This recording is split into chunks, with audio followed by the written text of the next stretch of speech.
مسند احمد میں صحیح سند کے ساتھ روایت ہے، رسول اللہ صلی اللہ علیہ وسلم نے فرمایا، تم پر تمہاری اولاد کا یہ حق ہے کہ تم ان کے درمیان انصاف کرو، جیسا کہ ان پر تمہارا حق ہے کہ وہ تم سب سے نیکی کرے۔ اس حدیث کا مفہوم یہ ہے، والدین کسی ایک بچے کے ساتھ کسی اعتبار سے امتیازی سلوک نہیں کر سکتے۔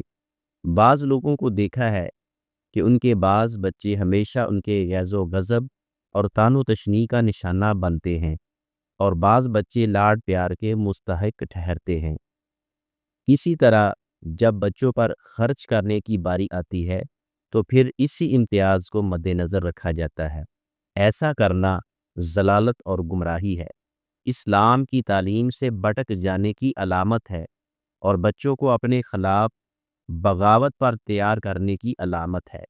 والدین کو چاہیے کہ وہ اپنی اولاد، بیٹے اور بیٹیوں میں فرق نہ کریں، وراثت سے بھی کسی کو محروم نہ کرے۔